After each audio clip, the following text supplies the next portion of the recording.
Hi everyone, this is Anne from KYA Real Estate. Today we'll be talking about 5 new launches that we'll be launching in the next half of 2025. We will be talking about the essence of each project as well as how we rank them accordingly to a first-time buyer, a HDB upgrader, as well as an investor. So let's get started. Okay. So the first project we'll be talking about would be Skye At Holland.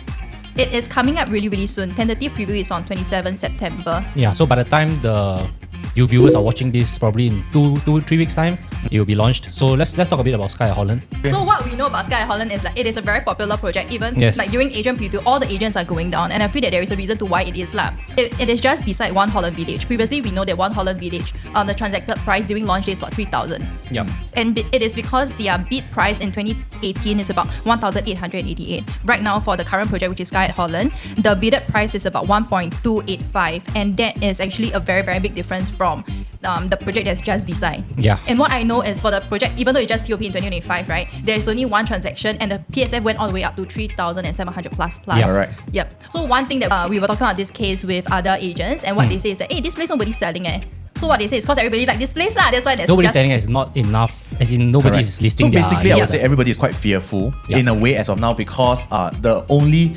transaction is a subsale and there's only one. So then people will have a lot of fear wondering, why is it nobody selling? Or is it nobody can buy in this area? So there's a lot of fear, a lot of uncertainty. And I think this is something that we have to address. Right? So right now, like what Anne mentioned, it transacted at 3,007. Yeah. So whether or not is it still a good chance for us to enter, I think we can analyze it from a few different perspectives. And I think actually I looked at the property guru, right? In terms of the One Holland Village, there's quite a few listings actually out in the market. Just that no one is taking it. I think those people who are interested might be waiting for this Skye At Holland pricing to kind of see if should we go for that, and hence why I think most of them are just like halted there. Right? You got here say any indicative prices not starting from? I haven't heard of indicative price, but if you look at the price that they bidded for, and you look at Alta, which was just sold, right? I think a couple months back. So the price that they bought at for Alta was about 1.25k per square feet. And that is almost the same as the 1.285 per square feet. So, and if you saw Alta first day launch, the average price was about 2005 to 2006 in terms of the average price sold. So my estimate, if the developers are the same as Alta, probably 2.6 would be a potential starting price. But something to know is that Skye At Holland is built up quite high. I'm not sure how many floors. Do you all remember how many floors? 40, I believe. 40 floors, right? So if you're starting at 2006, a floor jump will be a couple thousands. Most likely you'll hit 3,000 plus when you start going the higher floor. But even if at 2006, it is way below the starting price for One Holland Village that was at 2008 to 3,000 when it was launched. Yeah. So I feel that this is a very good, price gap for us to take a look at. So definitely is a good safe entry price if you compare to the initial buyers of One Holland Village Residences. So we probably got but also from that perspective, you got to think of it is when One Holland Village Residences bought it, did they buy it at a high price? And is Skye At Holland actually launching at an average price of, let's say, D10 and all? I think we probably have to look a bit into that to determine. But anyway, so basically there is. So perhaps that could be one reason why the number of transactions there is quite low. Because it's two different, quite a number of different segment part of the whole development. So I mean, coming from different perspectives. So today, right, if let's say you are a first-time buyer, right, we can dive deep. So the objective of today is also to share with our audience that from different perspectives, as a first-time buyer, a HDB upgrader, and an investor, would we consider? Okay, so I think the most interesting thing we talk about is the floor plan, right? Because I've heard so many good reviews about the floor plan. Right, so maybe you can take a look at that. As a first-time buyer, definitely I want my first project to be to have a more safe, a safer entry in this point, right? And I feel that with UOL being the developer, it is a very strong point because what I know is from the past 5 years, UOL projects have not lost money at all. So I think that really makes us, that really makes a very huge pointer to whether this is a project that, first-time buyers, if you want to be safer, you can enter into, as well as the floor plan as well. So what do you think as an investor point of view? What do you feel? Okay, so if I'm looking from an investment standpoint, I will look into the MAPS framework as a basis since, from our investment team, typically we look at MAPS. So I will start off with macro. In terms of the macro, how we typically look at is we look at the supply demand. And supply refers to the amount of listing that's available within the area. And then demand would be the number of transactions that is within the area. So if we deep dive into One Holland Village area, essentially what I did was to look at 1 kilometer from Holland Village MRT. So there are a few developments around this area, and what I did was I pull out the latest number of transactions and also the number of listings that's available in the market. And what you do realize when you then compare with the entire CCR is that for the amount of inventory that they have for this 1 kilometer of Holland Village residences, actually there is a undersupply as compared to the entire market. And what I also did is also look at tree beta to look at, because personally if I'm investing, I'm looking at a tree beta. So I'll use that basis to also look at the number of tree betas available, number of tree betas transacted. So from both perspective, from overall and also from a tree beta perspective, both of them are below the CCR average, meaning the number of supply is below the CCR average. So from that perspective, I believe if I'm looking at CCR area as a whole, macro perspective, this would be a potential area where I'll go into from a macro perspective. So why is it that you're looking at tree beta as an investor? That's what I want to ask as well. Okay, so what we're seeing in the market trends recently is that a lot of, especially after COVID, right, a lot of people are shifting towards a bigger space. In fact, a recent article showed that more and more older units, larger units are being sold.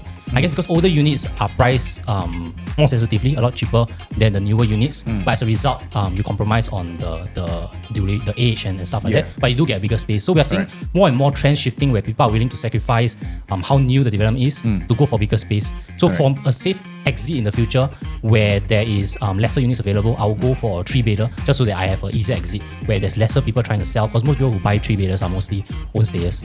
Yeah, while 1 and 2 beta, you might get investors who start competing with you when you try selling in the future. But of course, we're not saying that 2 beta cannot buy as well. Correct. And from the unit mix we are taking like this, you can know that the developer is very clear. So the smallest we have is a 2-bedroom.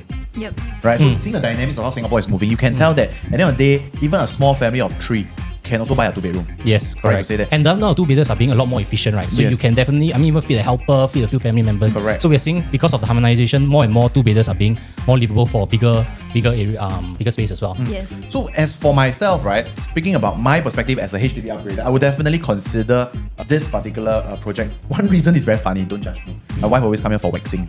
Honestly. No, it's really just a doorstep away, right? Correct. So then you see, but anyway, it just makes her happy. But you realize that when family come into context, being able to live in Holland, I think is also a certain status. Definitely. Do you guys agree? Yep. So of course, as a family, I will also consider, but I'm also very sensitive to how much they price it at. Yes, Yep. correct. Right, so back to the topic, if today I want to consider this Skye At Holland, then how do we address whether the price makes sense or not? I think for now today we are still waiting for more information, right, to say that before we dive further deep. And in fact, what we will do is we will be doing individual analysis, right? And then if you guys happen to be interested in this project, then maybe you guys can stay tuned to it.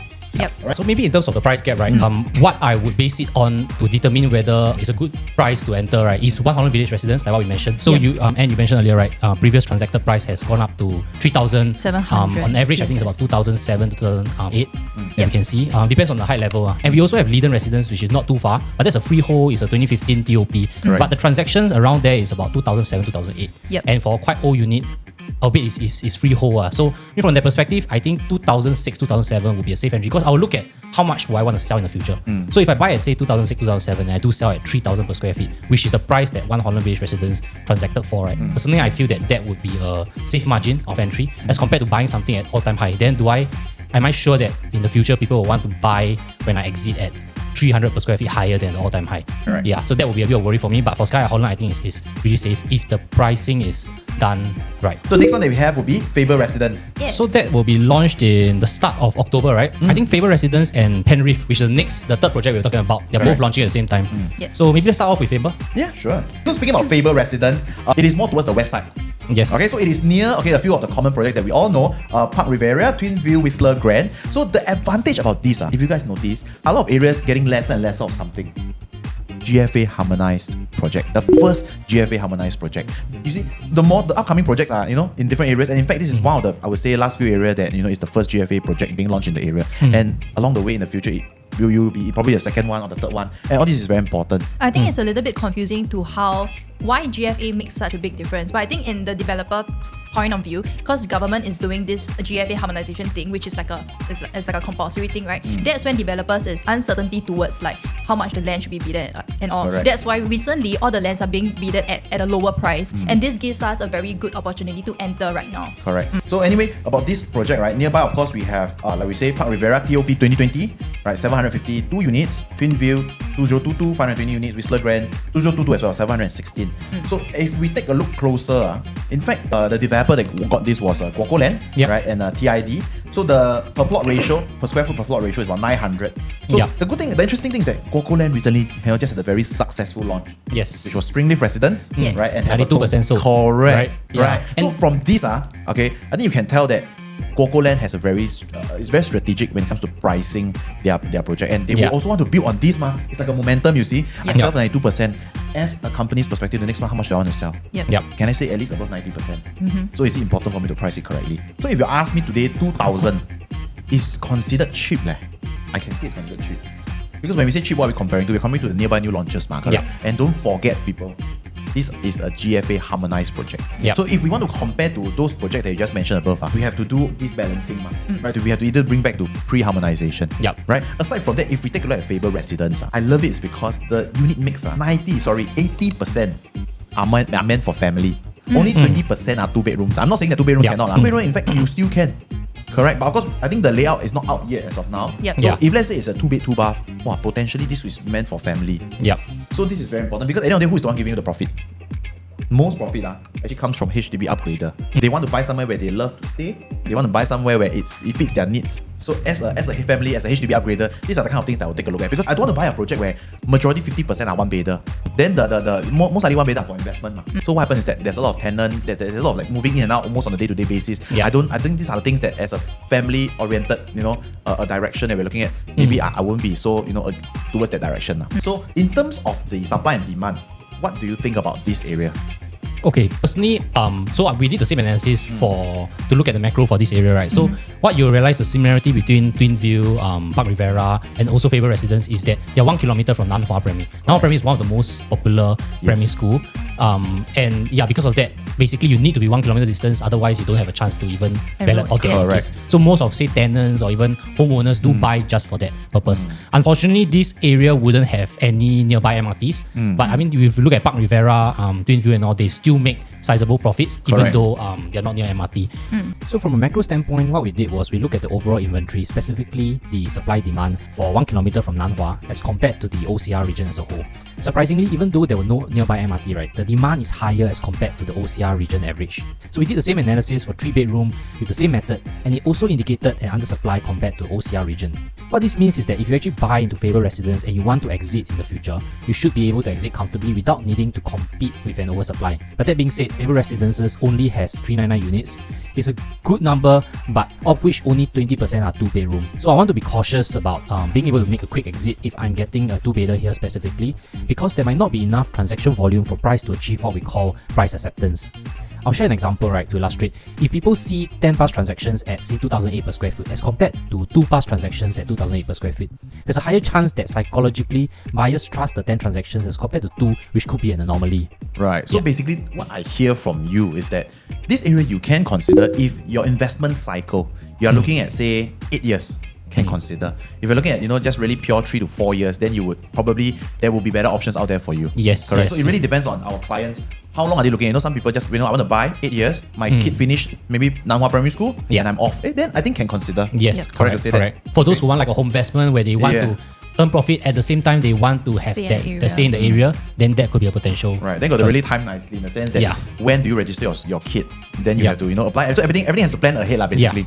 What do you think about the price gap in terms of this project? So if we are looking at 3-bedders itself, the average PSF for all 3 is about 1,006 to about 1,009. So the annualized return is also ranging from 4.5 all the way actually up to 7.5% for Whistler Grand, which is the newest TOP one. So I feel that in terms of, if we are looking at this, then definitely 3-bedders is something that we should consider if we are looking at this area. Actually, if we look at how we consider price gap also, we typically talk about, let's say, 40 per square foot per year, right? Yes. Whistler Grand is 2022. Faber Residence, is it 2029, 2028? Probably around there. Let's take it as 2029. Okay. 7 years times 40, 280. So 280 plus, say, a 1.9k is close to 2.15 to 2.2. 2.2. Yeah, so in that price range, 2.15, 2.2 and above would be a fair price compared to Whistler Grand. Correct. And harmonization perspective, is Whistler Grand harmonized? No. It's not harmonized, right? Correct. So you probably got to add another 7% from there. So 7% from 2.2, then 2.3 would be a fair price. So anything below potentially can consider, but I think we don't have any pricing yet. So we can't really determine. When it's out, maybe we can give a better judgment there. Yeah. Correct. Okay. So in terms of ranking, how would you rank it? Okay, in terms of a first-time home buyer, I would feel more towards the Skye At Holland actually. Over Faber. Faber. Because I feel that number one is definitely the convenience. I feel that looking at past projects and because I want a safer entry, I think Singaporeans are they are willing to pay a premium for convenience, and definitely Holland B itself, it gives all the convenience that you want. food, amenities. You know, if you want to drink, the nightlife is there as well. Easier to find boyfriend. Rich boyfriend. So everything is there, and it's also pet friendly as well. I have 2 cats. Okay. So I feel that and with the price point that we are potentially talking about, and with the price gap as well as compared to just your neighbor, which is One Holland Village Residences, I feel that would be a safer entry in my perspective. Yep. As compared to Faber. What about you? HDB upgraded. For me, I would definitely favor Faber Residence over. You don't care about your wife, Neil Yeah, father? I do. I was really thinking, you know, like, is my wife waxing more important or my girl's education? I think ultimately she will also agree, because at the end of the day she will tell me, you know what, anything I just pick her there lah. Correct. So education is key to me. You realize that you'll be surprised that a lot of parents are willing to go the extra mile just so that the kid gets a better education, and with that gives me the assurance. Okay. Okay. How about yourself? From an investment standpoint, when I look at investment, I want to minimize my risk and capitalize the upside gains, right? So for minimizing of risk, I think we mentioned that Skye At Holland is a pretty safe entry price compared to what has been transacted. So I believe that from that perspective, to minimize the risk there. And then in terms of Faber, right, I mentioned the macro perspective. I'm a bit skeptical in terms of whether if I try to do an exit in 4 years, right, will I be being challenged in the market by other people who are trying to sell at the same time, and then we don't have enough demand to potentially soak that supply up. So for me, I would personally go for Skye At Holland as my top pick. So now we'll be talking about Penrith, the one that everybody is very excited about. Yes. So what about Penrith? Penrith is in D3, right? Yes. Near Queenstown MRT. I think we have quite a few new launches in the area many years back. Yes. So I think this will probably be the newest launch since 7 years ago. Yes. And the latest one was Sterling Residence, which I think made quite a big decent profit, right? Yes. Yep. So from that perspective, maybe let's start with the land bid itself. We have 2 bidders for this land, and Guoco Land won the bid, right? Yes. So Guoco Land won the bid at 1,001.54 per square feet, which is quite similar to Bloomsbury Residences, which also won the bid at 1,191. And they averaged out at 2,005 per square feet, maybe Yes. 2004, 2005 per square feet, higher towards 2005.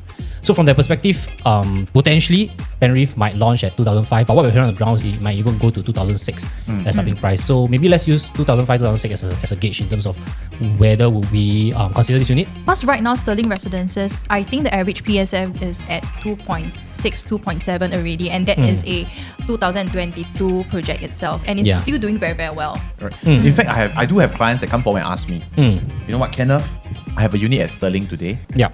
They're always asking, should I just hope? Since I know Penrith is coming up, and people have that perception of when a nearby plot of land is going to be launched soon, my price will also increase. But the truth be told, it may not be true.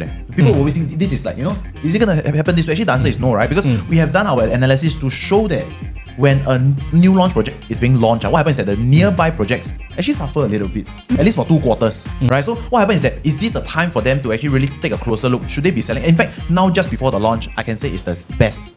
My personal opinion, because why? A lot of interest will be swing towards Penrith already. So what happens is that the demand for resale property in the vicinity in District 3 may decrease, and because of that, when the demand goes down and the supply is there, prices you can expect it to go downwards. But what's your take? I would say that when a new land get acquired at a high price, which typically happens 1 year before the launch actually happens, right? We do see the surrounding resales tend to go up in price if, let's say, the land bid was high. So we've seen it for Chuan Park, we've seen it for a few of the other areas as well, right? So with this perspective, I think we saw Sterling and also the surrounding prices start appreciating ever since last year. Yes. Before that. And have you heard of buy the rumor, sell the news? So typically it means that when you hear the rumor, you buy it, or like when the land bid, you hear the prices are going to launch high for Penrith, you buy it and then you sell it before the news or before the actual thing happens. And that happens for stocks or for other stuff as well.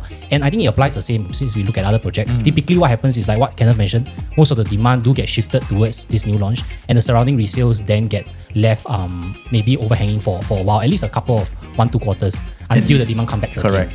Yeah, so I mean, if your client is thinking of selling, potentially going to Penrith, I think that would be a good move because they have already gotten the price appreciation from Penrith since 1 year ago. Correct. Yeah. So that's our job to also educate a lot of our consumers, because people always have this perception that, you know, I just hold and wait long. But they do not know. No one support them with any facts and figures. But then actually, you know, now is the best time. With whatever analysis our team has done, right, it's able to supplement, you know, what is going to be upcoming for Penrith. But anyway, in terms of Penrith, so we are looking at 2 to 4 bedrooms. Once again, you realize there is no 1 bedroom. Yes. Right. So it just tells us for one thing for sure, it is more towards maybe family. Yeah. Correct. But this area has always been very sought after for what? Yes, I think a lot of HDB Million million dollar dollar HDB HDBs are all- has came from Queenstown. Yes. And typically when people sell the HDB want to upgrade, they want to go around the area because either the kids, the friends, the families are all around the area, right? Yes. You don't want to move too far from where you originally stay. Yeah. Yeah. And that's why Yeah. the condos are doing very, very well as well. Yeah. The new launch condos. Yep. So if I see in terms of the macro Yeah. with the same our maps framework. Yes. So from what I see here, it just tells us that there is obviously a undersupply. Yes. And the demand is there because I think time and time again we know for District 3, it's not just about the condominium. In fact, even for the landed property, it's in crazy demand because why? Yeah. There's only 70 units in the entire District 3 when it comes to landed property. Do you know that? Oh wow. So that's why, because of that, the demand in the area has always shown very strong as compared to, I would say, the other parts of Singapore. What's your thing? Yeah, I think it's a very centralized location. Good to go north, south, east, west. Essentially, I think many people want to move to Queenstown as like their potentially final stop in terms of say retirement, staying around the area, just because of the centrality. So we do see that that prices around the area do reach higher than most of the surrounding, say RCR region. Yeah. I feel that in terms of a first-time buyer, I am more towards the convenience side. And even though Penrith, the Queenstown is still at a good proximity towards the MRT station, but personally I feel that it might be a little bit more crowded as compared to Holland Village itself. And even though it might be a very, because I'm looking at 2-bedders mostly and not a 3-bedder, so I feel that in this area 3-bedders are more sought after for. So in my opinion, I still feel that I would rank Skye At Holland as number 1 and Penrith as number 2, and we have Faber as third. Okay. What about Okay. yourself? For me, this is quite interesting. I'm still quite stuck between ranking Faber or Penrith as my first choice. Okay. But ultimately, I got my answer already. My ranking will be Faber, Penrith, and then Holland. Why? Because the Skye At schools, Holland. huh? School is for sure. Okay. The second thing, because of course don't tell me because I want to let my wife know that. Okay, but anyway, the reason why is because I keep taking a look at my investment cycle. Yes, I'm buying for own stay, but yes, I'm also buying for investment. So I'm able to hold the next 8 years, maybe even 10 years. So I don't need a short term, turnaround I'm looking at. So to me, I'm confident that if I buy Penrith or Faber for a say 8 to 10 years, I'm pretty much safe. So that's where I'm coming from. So your Okay. first ranking would be Faber. Faber. Followed by Okay. Penrith, and then finally Skye At Skye At Holland. Holland. okay. Okay. For me, it's a different take. My top pick will be Penrith now. Okay. And I'll explain why. So Skye At Holland will be second, Faber will be third. So my Penrith is first because, I mean, if you look at the macro itself, Skye At Holland and Penrith both are considered undersupply for their region. But the other thing that I also took into consideration is that when I want to exit, I look for potential buyers. Then HDB upgraders is one that I look at. Yes. So I look around 1 kilometer of Queenstown. We do have quite a number of BTOs that are going to MOP. The new BTOs, they're going to MOP Correct. over the next 3 to 4 years. And that will be my potential exit audience we are looking for. So just because of that notch and assuming the prices are what we state for, then I would consider Penrith over Skye At Holland as the safer entry for me. Makes sense. Yeah. That was also something that I would consider because in fact, if let's say my investment cycle increased from 8 years to 10 years or maybe even 15 years, you realize that in the area of Queenstown, we're looking at all those new BTOs that fall under the Prime Plus and what's the other one? The Yep. standard scheme, right? Yeah. So basically, they are my next group of buyer. So I'm not really in a situation where I am, rushing to exit. Yep. So that gives me that slight advantage. And that's the reason why I also rank Penrith above this Skye At Holland. I feel that generally for me to exit is easier. Right. So moving on to Zyon Zyon Grand. Grand. okay. So maybe we get Anne to share a little bit more about this project. Alright, so for Zyon Grand, we actually have 4 plots of GLS that was just being launched, and we have the River Green as well as Promenade Peak that was launched just earlier this year. Yeah. So for River Green, how did you do? I think River Green, the turnout was very well, very, very good, right? Very I unexpected, think almost eh? 90% sold on the Yes. first day. And River Green and Promenade Peak were both launched on the same day. Correct. I think River Green outperformed in terms of the demand compared to Promenade Peak. yes. River Green average price is a bit higher than Promenade Peak. You know what average per square foot? Average per square foot. Yes, correct. But quantum wise, not necessarily. That's what I wanted to right? say. I think one of the biggest reasons is that why River Green did so well Yep. was the quantum. In this area, we need to focus on quantum play. I think that's a very important term that we, if you guys are not familiar, okay, so this is very important because at the end of the day, people that are buying here, they must be able to afford, correct? So I think why River Green eventually did well was because it was priced more within the ability And of... the layout was also much better in terms of the livability, the how small they can make a 3-bedder be. Okay. Yes, Yeah. correct. But of course, Promenade Peak's layout is also good. In terms of Yep. size, it is definitely much bigger, if I remember correctly. Yep.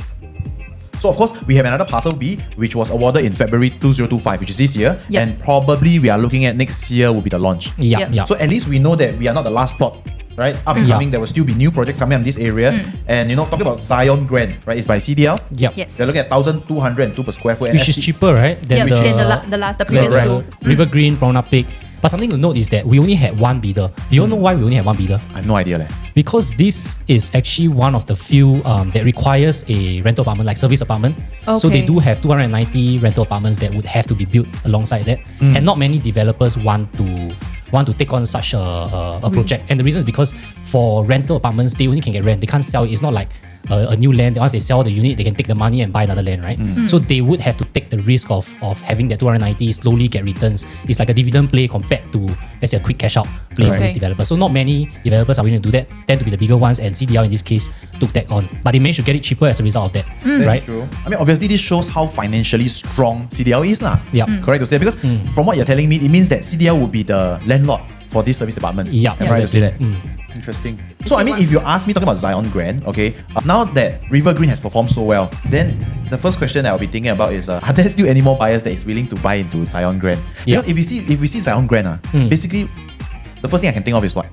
Our Holland area, right? We just mentioned about. There's another one where it's a mixture of service apartment. Yeah. So then I think it's quite relatable, right? So that is just something that I would be more cautious about, personally. But we're not sure whether there were people who couldn't get River Green or couldn't get Promenade Peak, the units that they want, and they might have been waiting for It's like a Zyon Grand spillover effect if in a potentially it's priced cheaper, just because the land got cheaper. And also Zyon Grand is actually, I think, nearer to Havelock MRT. I think it's connected to Havelock MRT. So from a location standpoint, it might potentially be better. And if it's priced cheaper, we might have some buyers who are interested. We can Yeah. expect to go some for spark that. to go on. lor. Yeah. So in terms of unit mix, when you look at Zyon Grand, 83% is our 1, 2, 3 and 4. No, sorry, 1, 2, 3 beta. So the bigger ones, which is our 4-bedroom, 5-bedroom, as well as penthouse, we have 17%. Honestly, they even have the penthouses. There's 2 with 5 bedrooms with private lift. I think at the end of the day, the developer do it in such a way is that they don't need to have too much. They're looking for quality homeowners, people that want to buy there, as a statement. Yeah. I would say someone that can afford a 5-bedroom penthouse at this area. They're not really looking into making that money per se, like if you ask me. It's more of like status. You know what? Yeah. I stay in a 5-bedroom, I stay here. So it's like a how do I say it? A bucket list, I guess. Yeah. Yeah, but anyway, looking back at here, right, in terms of River Green as well as Promenade Peak, if we compare everything, the unit type and unit mix are generally about the same. They cannot have too big difference. I cannot be, Zyon Grand come out with like 40% or 4-bedroom. That don't make sense. So I would say generally the allocation are quite similar. Yep. So the only difference, as what you mentioned, is that there's this service apartment. So I would say because of that, the developer got it cheaper, maybe because they were the only one bid, they were the only bidder. So could this be the reason why they price it very attractively? We don't know.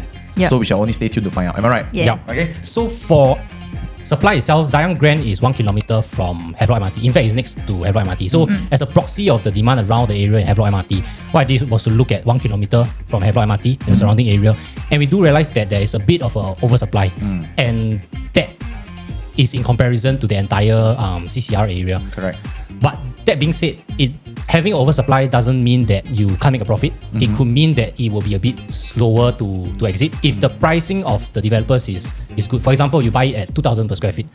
Just for extreme example, right? Yeah. And transacted with River Green and all is already 3,000 plus. Can buy. Essentially, I mean, you can Yeah. buy. So end of the day, it boils down to price. Yep. If the gap is going to be huge, significant, even without demand and the supply, we can still be able to sell because we are priced a lot more sensitively than Correct. the surrounding area. So Okay. there would definitely be people who wants this area, because I think Havelock as a area district, for people who can't buy landed, let's say non-Singaporeans who can't buy landed, they most likely, foreigners do like being in the central location. So similar to Yes. Queenstown, I think Havelock is one of the key areas that a lot of people do want to move into, which is also why we saw quite a big sell in River Green Yes. and also Promenade Peak. And I believe that down the road we will also analyze, because how we analyze in our team, right, is that we will always factor different projects. You have your pros, I have my cons, or Yeah. vice versa, and Yeah. how we justify in terms of the per square foot. And I believe Yeah. that when we analyze, we will also take into consideration that this has this service apartment Yeah. portion, and Correct.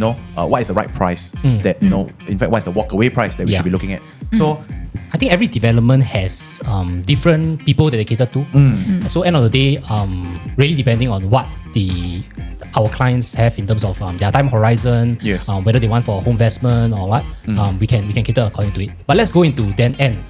Would you consider Zyon Grand and how will you rank these 4 projects? So for Zyon Grand itself, I feel that the deciding factor would definitely be the price, because there is 4 plots of land here, and if the price is not attractive enough for me, then this is something that I would not enter. So in terms of ranking, Okay, wait, let's say it's priced at River Green and Promenade Peak's price. If that's the case, I would rank Zyon as maybe the 4th, and will still remain the top 3. Okay. What about you, Kenneth? Same for me. Honestly, I will rank this 4th mainly because I'm worried that if I buy this place, over the weekends I'll be lonely at home. Because my wife will be always at the shopping mall. I mean, if you ask me, I'm a HDB upgrader, isn't it? My position today. So to me is I will also care about what's going on in my development. Having that service apartment portion, I think that really affects my perception or my impression of that development. Honestly. So I'm not saying that you can't buy. You still can buy. Like what I mentioned, if the price is good, no problem. And if you like the area, you want to stay in it. Correct. I will still go ahead. But if let's say like you mentioned just now, if this price is the same as Promenade Peak or like River Green, then I will go River Green. Because why? It's all owner occupied or whatever, as in it doesn't have this component. Right. So ultimately it must be attractive enough to the point that I'm willing to consider. Yep. You're right. Yes, I'm buying for own stay. Yes, the area is good, but it must also be a good product for me, a good asset for me to hold in the long run. Because my next cycle, now that I'm speaking to you guys, to me I'm pretty sure it's going to be at least at 8 years to 10 years per se. So I got to be very careful where I go, because when it comes to buying a property, sorry to say, but you can't. There's no way for you to go back in time and say, you know what, I should have.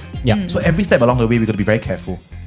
So your turn. How would you have ranked it? I will rank Zyon Grand the 4th. Okay. And my reason is because, like what I mentioned, right? If I buy it for investment standpoint, I would want to ensure that I can exit in 4 years' time. Yes. Just looking at the current supply demand, there would be a potential chance that I'll take a long time to sell 4 years later. On top of that, because River Green Promenade Peak also launched at the same time, which also means that there would be supply from people who do want to sell, make a profit from River Green and Promenade Peak. So from that perspective, I would not go for Zyon Grand as my top pick, and that would be my 4th rank. So the other 3 stays the same. Okay, that's good. At least for once we are all in sync. But we must say again, we're not saying that this project is not good. We need to clarify. Yes. It's just that when you have other components coming in, then this is maybe not the most favorable. So the last project would be the Sand. About this particular The Sand, right, I would say this is also one of the projects that a lot of people is paying a lot of attention to. Because of its price point. The developer that managed to get this was Sustain Land. They got it slightly below Goko Land for Springleaf. So ideally, we are looking at the price would be similar. Alright, if not, of course, lower, because they've got the land cheaper. But of course, this may not be the case. Doesn't mean that the developer buy it cheaper means they will price it cheap. But at least it's a good gauge for us. So in terms of location-wise, this is next to Verdale. So Verdale's current performance are for a 258 unit project that TOP in 2023, around the range from 1,008 to all the way 2,002 per square foot. So then the question would be, how would the Sand perform? So in terms of unit mix, I think what I want to point out is the size of every individual unit. I don't know if you guys noticed. For the 3-bedroom plus study, you're looking at approximately 1,259 square feet. That is very, very big, right? In the current market, it's huge for 3-bed per study. Correct. So of course, what you can tell is that this developer is trying to be different because at the end of the day, a lot of people want to buy a 3-bedroom. Yes. But I think we are getting that consensus from the crowd is that 3-bedroom a little bit too small. I only need 3-bedroom, but at least I want to feel that it is more spacious. I think this project stands out in this perspective, if you ask me. But the floor plan is not out yet, right? So we do need to wait for a floor plan to see whether it's efficient layout or it's just a waste of space that we don't know for now. I think this the Sand has about close to 400 units, 300 plus units, right? So it means they are allocating about 20% for large 3-bedders plus study and also large 4-bedder plus study. Correct. And the Sand is not that near MRT. Potentially they are targeting people who has car, want a bigger space around this area. Correct. Potentially wealthier folks who are going for this bedroom type. So it's a different approach these developers are going for, and it'll be interesting to see how this turns out. If I'm not wrong, it takes about 10 minutes to walk from the actual site to the Hume MRT. Hume MRT. So it takes about 10 minutes to walk to the Hume MRT. So, I mean, to answer that question, I think one of the most common objection that we have right now, which also applies to other projects, because nearby you have other developments as well. So they are always saying that, hey, is this going to be expensive? So once again, I think there's no need for us to answer that question today. But when we deep dive into it, we will analyze comparing to nearby resale projects as well as nearby new launches to determine if they price this correctly. At the end of the day, it's the same for every project. So long as it's priced correctly, it will go.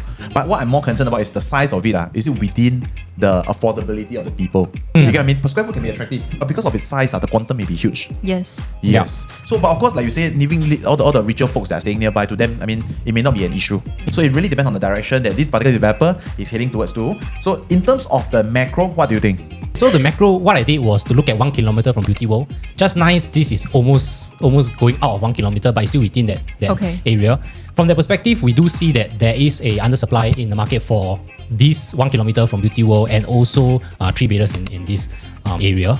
But something to note is that I saw it was under supply, right? But I did dive a bit into Verdale in itself. What I realized is Verdale had a bit of oversupply as compared to the entire area, which then, just to understand the data in itself, the 1 kilometer of Beauty World, a lot came from units that are very near Beauty World, which also means that the demands actually came from the developments that are almost next to Beauty World or close by. Yes. So that could potentially be a consideration when future demand might not consider the sand just because it is too far from Beauty World or too far from Hume MRT. They might want something less than 5 minutes walk or closer.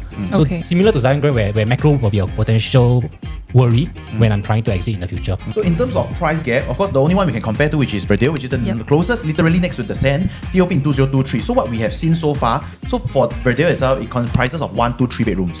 So one thing for sure is that there is no larger units like the 4 bedroom or 5 bedroom they're looking at.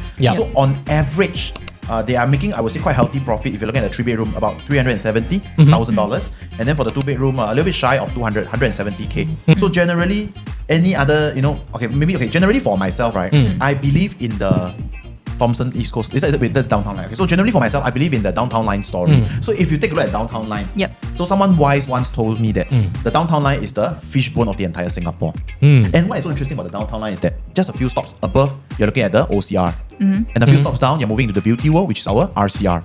And then a few more stops, where are you going to? The CCR area. So that is the beauty about downtown line. Okay. Connects the OCR, RCR, and CCR. Just within a few stops. And that's why I feel that it's very, very interesting. Because at the end of the day, whether the price makes sense or not, you have to determine on your upper stream as well as lower stream. Is that what they call your upstream and downstream? Correct? So if the OCR are, for example, you're looking at, say, what I want to mention is that at Beauty World, you're looking at the Link, you're looking at Reserve Residences, you're looking at 8 at BT. These are very strong information that we have on hand, because this has already shown that the market can accept 3,000 per square foot at your Beauty World area. Yes. So we don't have to be buying at 3,000 if they price it correctly, right? Maybe say 2003, 2004. You have that $500 per square foot difference. But of course, then again, is 500 per square foot reasonable? Of course, this one we have to analyze. But at least one thing for sure, Beauty World has already transacted 3,000. In fact, even above 3,000. And do you know that Beauty World has not completed its full transformation yet? The only time it will complete its full transformation is by 2030. Coupled with the fact that we have our Jurong, which is our upcoming second CBD. So I always believe that whenever there's a place with transformation ongoing, you can expect prices to start moving. So this is my story for the sand. So what's your ranking? So then this time around, I will go first. Okay. So personally for myself, I will still rank Faber as my first. That was my first ranking since the very first. You really love your kids. Yes, correct. More than your wife.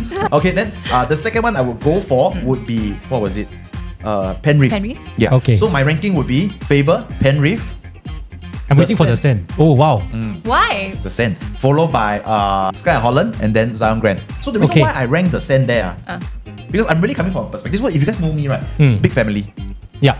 Correct. So I don't need to have many bedrooms, but I think that space that my family lives in has to be sufficient, right? Have to be adequate. So having that, when I see that size of 1,259, it is quite interesting to me. Also, you are one of the rich buyers that we were talking about. I will be. Because if you look at the 3+ study, if we compare to whatever supply around the area, I mean, of course, we have to go and analyze, right? Verdale, the 3 bedrooms, how is the layout like? How big is it at? So all these kind of things doesn't mean that big cannot buy. So I need to understand, really dive even deeper in the area. Is there a lack of supply for units above 1,200 square feet? It's always about, so what we always talk about is the macro. So when we look at the development itself, the potential of it, I'm buying this, I want to be different also, isn't it? So my cycle is 8 to 10 years. Down the road, can I say that there's a chance that maybe 3 bedroom may become even smaller?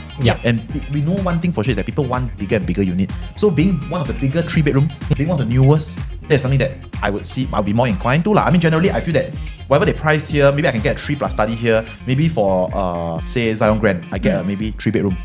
Or maybe 2 bedroom plus study, I don't know. So all these prices are not out yet. So, this is how I'll rank it for now. Okay. So how about yourself? So for myself, number 1 would still be Skye At Holland. Want to find boyfriend now? The place is really rare. Okay, Skye At Holland. Then the other one would be Penrith, followed by Faber Residences, followed by the Sand. Then last one would be Zyon. Because what Kenneth said makes sense. Because I feel that even with the 2 beders, it is of a more decent size as compared to, for example, the rest of the other projects. Whereas I feel that it has a more it's more unique in this way, and that when people is looking, and I do have friends that's all looking at bigger unit, even though they are just looking at two-bedders itself. So I feel that this would be an attractive point rather than Zyon Grand, for example, because there's too much supply there already. And if we cannot differentiate ourselves from the rest of the projects that have been launched, then it is a little bit difficult to exit in the future. Because what I want to do is, this is just my first property, and definitely in a few years' time, I want to like flip and like buy, like invest in other properties too. Yeah. So that's how I rank it. Okay. Now yours. Similar to Anne, I'm going to rank the Sand 4th. Okay. So Penrith will be my first, Skye At Holland 2nd, Faber Residence 3rd, and then Sand will be 4th. Okay. So why I rank the Sand 4th, I mentioned Verdale, we are seeing a bit of oversupply in the sense that current people who are trying to sell might not be getting the price that they want, and that's why the transaction doesn't happen. But that could also be because people are waiting for the Sand, right? Overall, I look at when I'm exiting in 4 years, do I have a huge natural demand coming in? And there are not many near HDB upgraders, even though the price is potentially cheaper, like if it's, let's say it's priced at 2,000 per square feet, cheaper than Penrith, Skye At Holland. But do I have natural demand coming in from HDB upgraders? That's something that is a bit lacking. So when I'm trying to sell, also if people are finding nearby MRT, this would be something that they will not look at as well. So I think because of that, the lack of potential demand when I try to exit in 4 or 5 years is why I put the Sand at the 4th. Yep. Okay, that's very interesting. Yep. So of course, down the road, we just summarized a little bit. In terms of the tentative preview, Skye At Holland will come first, followed by Faber Residence, Penrith, Zyon Grand, and then the Sand. Of course, along this, if you guys get to see this, the dates may shift forward or backward. We have no idea. Of course, if let's say you want to take a look at our analysis on individual projects, then you have to stay tuned. Let us know. Yep, because we'll be analyzing all 5 different projects itself, and what is the when we have more information, we'll be talking about the layouts, because I feel that layout plays a very big factor in whether the project can buy or cannot buy, and definitely the indicative price as well as the walkaway price that we will be doing for our analysis itself. We have come to the end of this podcast series. Let us know how you will rank these 5 developments, and we will see you in the next one. Like our content, subscribe for more.